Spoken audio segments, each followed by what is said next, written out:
All right, another update on this Datsun. I'm working on a project for a friend. I don't know if you guys know Imperial Beach Dad. He has brain cancer and it's inoperable.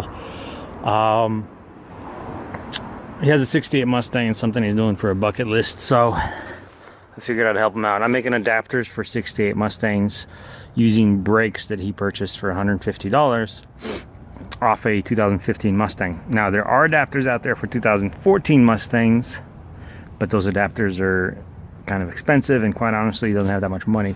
So this is mostly all just whoever can pitch in, whatever.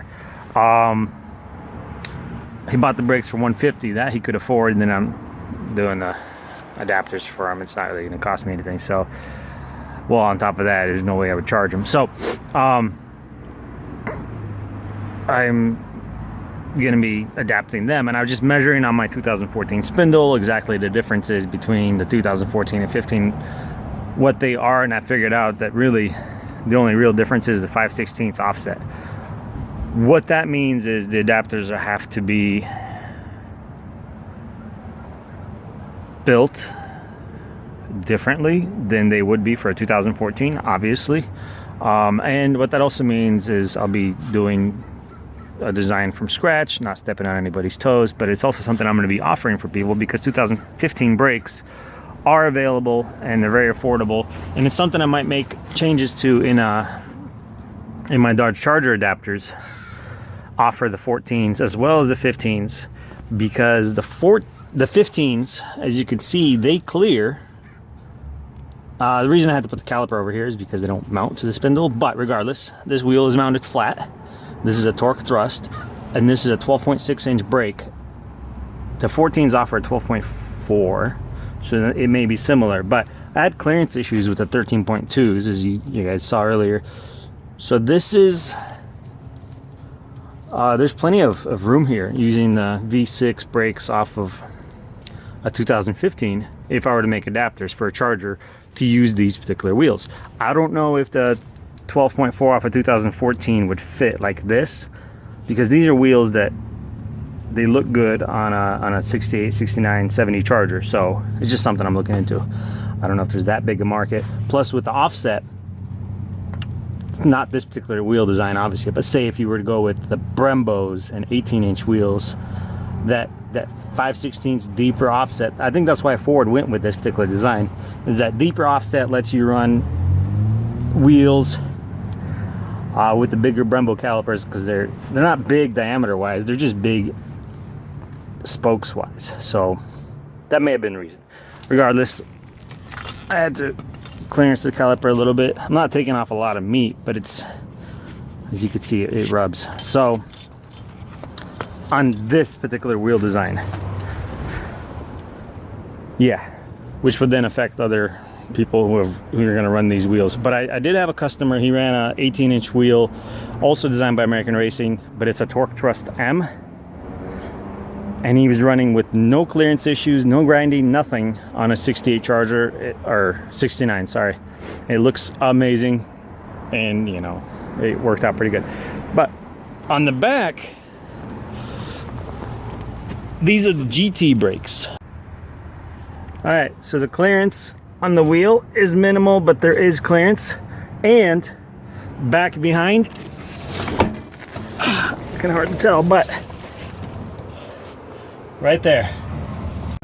So you can tell right there, I cut the mounts off for the 2014 brakes to give you an idea. So there's clearance for the 2015 brakes, that's good. There's also clearance in the wheel. Obviously, I don't have a mount, but it's tight.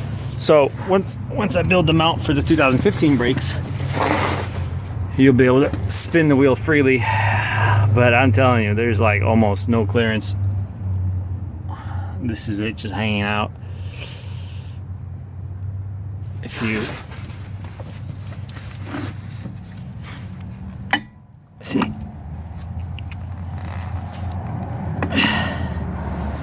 So there's clearance, but not a lot to where if you get it right, it just kind of moves the wheel. Once it's hard mounted, there's going to be like maybe a paper's width worth of clearance. So, and of course that's with the calipers not under pressure, but still, it's tight. It's very tight, but all in all,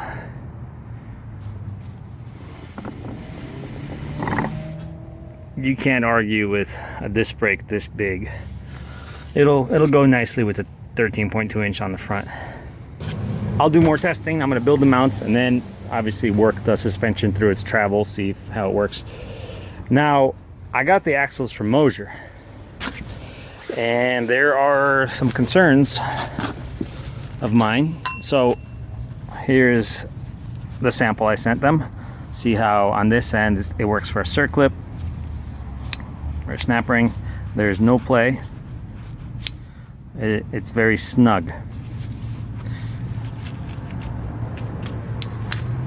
Now, just from looking at it firsthand, you can see an obvious difference. They cut the shoulder 1/4 inch too deep.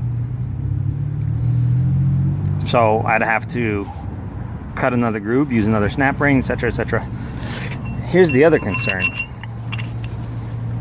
Is, you hear it?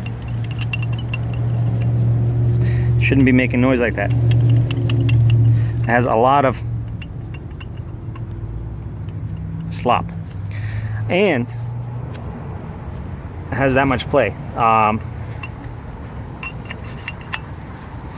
which if you put the snap ring on there, it'll just wobble in and out while also having a lot of clearance on the splines.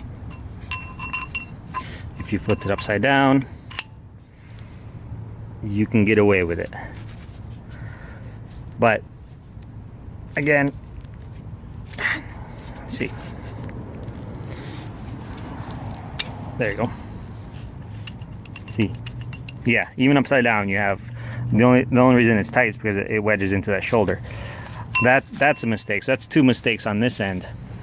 Now on this end, you have there's a ring in there. It's a tension ring, and obviously I pulled mine out, but there's no play, there's no nothing, and this is how it's supposed to sit right there. You drop this on here, and they cut it for a snap ring. Like the way they set the shoulders up, it's cut for a snap ring, not a tension ring, which would sit in there, which means there's play when it's all assembled. On top of the factory, not play, but the, it's not a tolerance, but it's made to move in and out for articulation of the suspension. With this part, these pieces aren't supposed to move on here, and they're definitely not supposed to be this loose. So what I'm afraid of is with tires that big, horsepower that I can't yet afford, but horsepower will come down the line, I'm just going to completely shear all these. It's a little concerning for me. I sent them samples. They even wrote in paint marker samples. I have been in contact with them. They said to go ahead and send them pictures. I sent them the pictures. So I'm hoping that, as they claim, the leader in high performance axles in the industry, they make good on it. We'll know. I'll know at the minimum. See?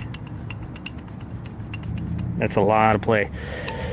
Which the play, I guess, can be taken care of with a ball peen hammer. If you hammer flat some of these, well, it'd have to be all of them a tiny bit, and then it would take up some of the gap. Because what they did was, I think what they did, I'm gonna have to measure with calipers and see, but these splines are thinner than those.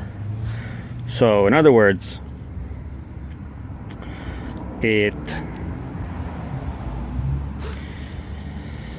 how do I put it? They're just, there's a certain amount of play that shouldn't be there, and the only way to take that play out would be to hammer all these flat or to send in new cores. We'll see what they say about it. They were nice on the phone. I don't know what they're going to be able to do about it, other than, I mean, I don't know. The only right thing to do, honestly, would be to pay me to return $70, and then have me ship out another pair of cores, because $70 is what these cores cost me. So these cores are ruined. I may be able to use them, I don't know, but they can't just recut these even shorter. I don't need any shorter. This is the perfect length. They got that right. So I need another pair of cores. That's gonna be $70. And then if they were to just cut those cores for free, I would be absolutely happy. Again, we'll see what they say though. That it's the only right thing to do, to be honest, because I can't use these cores. I mean, I could try, but I wouldn't trust them, not with big horsepower. And I don't like the play that it has. There's a little bit of play here, there's a little bit of play here. So it would act like a worn out U-joint with a lot of slop, and then eventually it would just rip everything out. So yeah, not thrilled about that. Again, they were kind on the phone and they said to email them pictures, which I did, and we're gonna hear Monday, Tuesday, maybe Wednesday from them about what exactly they're planning on doing about this. Because I could have gone to a lot of other companies. I chose to go with them because they claim to be the leader in the industry, and we're gonna see. I have every bit of confidence that they're gonna do right by me though. I also didn't tell them it was a high profile project. I'm really curious as how they treat the everyman, you know. So yeah, I know it's kind of a, some of you are laughing, high profile project, look at this turd. No, you're right, but this is something that nobody's ever done, and a lot of people are waiting for me to get results in order for them to purchase this and or make their own version of that. So in the Datsun community, this is a high profile project. Yeah, not thrilled about this. I mean, push comes to shove, flip this one over and then use a snap ring on this, but that means it's going to be a 1/4 inch shorter than I measured, because all the snap ring locations, right,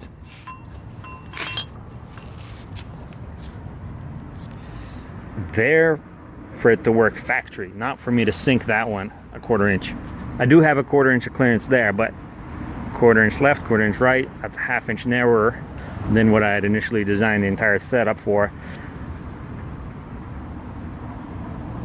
At that point, it's coming real close to overextending the CV and then just ripping all the guts out. So